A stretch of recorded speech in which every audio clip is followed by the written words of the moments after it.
ఈరోజు హోదా ఉన్నాయి, పేరు ఉన్నాయి, డబ్బులు ఉన్నాయి, ఆస్తిపస్తులు ఉన్నాయి, ఏదైనా చేసుకోవాలి, ఓకే. కానీ దేవుడు వాక్యానుసారంగా చేస్తున్నామా?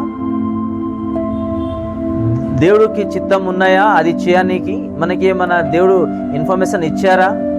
అది కూడా ఒక విశ్వాసి తెలుసుకోవాలి.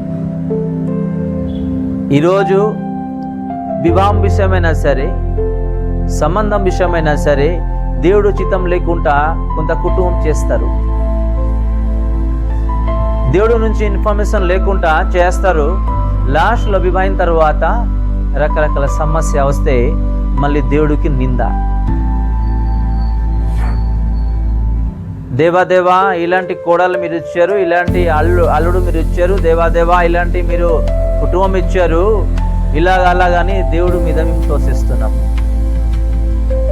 ఇలాంటి కూడా విశ్వాసులు ఉన్నారు. మేము ఏమన్నా చేయాలంటే అది వివాహం విషయమైనా సరే, మీరు స్కూల్ కాలేజ్ మార్చినప్పుడు, లేకపోతే మీరు ఏదైనా బిజినెస్ పెట్టుకున్నప్పుడు, జాబ్ చేంజ్ చేసినప్పుడు, లేకపోతే ఏదైనా బాధ్యత కొత్తగా వచ్చినప్పుడు ఏం చేయాలి? మేము దేవుడికి అన్నీ చెప్పాలి. దేవా మీ చిత్తం ఉన్నాయా లేదా మాకు తెలియచేయండి. హల్లెలూయా. మీ చిత్తం ఉన్నాయా లేదా మాకు తెలియచేయండి. మీ చిత్తానుసారంగా చేయడానికి మాకు సహాయం చేయండి అయ్యా అని దేవుడిని చెప్పాలి. దేవుడు చెప్పిన తర్వాత అప్పుడు చేసుకోవాలి, లేకపోతే అది క్యాన్సిల్ చేసుకోవాలి. అది వివాహం అయినా సరే, స్కూల్ కాలేజ్ అయినా సరే, బిజినెస్ అయినా సరే, జాబ్ అయినా సరే, కుటుంబం అయినా సరే, ఏదైనా సరే. ఈరోజు తొందరపడి దేవుడు చిత్తం ఉండదు చేసేసి లాస్ట్లో సమస్య తెచ్చుకుంటున్నారు. ఆ లాస్ట్లో ఏం చేస్తారు? లాస్ట్లో దేవుడి మీద తోసేస్తారు. తప్పు చేసేది మేమే, ఆ తప్పుకి పేరు వస్తుంది దేవుడిది. ఈరోజు దేవుడు ఏ వాక్యం ద్వారా మనకి నేర్పిస్తున్నారు? చక్కగా వాక్యానుసారంగా జీవించకపోతే రేపుదల మనకి కూడా ఇలాంటి సమస్య వస్తుంది. ఇక్కడ స్పష్టంగా రాయబడి ఉన్నాయి 14లో, ఇప్పుడే నీకు ఏమైనా జరిగితే ఏం చేస్తావు? మీరు అక్కడికి వెళ్ళిపోతారు, ఇక్కడికి వెళ్ళిపోతారు, ఏమైనా చేయాలని ఆలోచన అయితే ఉన్నాయి. ఇప్పుడే మీకు ఏమైనా జరిగితే అప్పుడు ఏం చేస్తావు? మీ వెనుక మీ కుటుంబం ఉన్నారు, అది కూడా ఆలోచించాలి. దేవుడి నుంచి పర్మిషన్ తీసుకోవాలి, మీ చిత్తం ఉన్నాయా లేదా తెలియచేయండి అని. అది ఒక విశ్వాసి. ఈరోజు ఎంతమంది లేరు ఈ విశ్రామ దినాలు రావాలి అని? ఒక సిస్టర్ అయినా ఆశపడతా ఉంటారు, ఒక బ్రదర్ అయినా ఆశపడతా ఉంటారు, లేకపోతే పిల్లనే ఆశపడతారు. విశ్రామ దినాలు వెళ్ళాలి దేవుడి దగ్గరికి అంటే వాళ్ళకి ఇష్టం ఉండదు. వాళ్ళ సొంత జ్ఞానంతో కూర్చుంటారు. ఇంట్లో ఉండి ఏం లాభం, ఏం సుఖం, ఏం ఆశీర్వాదం ఏం లేనేలేదు. మళ్ళీ లాస్ట్లో దేవుడి మీద తోసేస్తారు, నిందిస్తారు, యేసయ్య మాకు ఏం చెయ్యలేదు అని.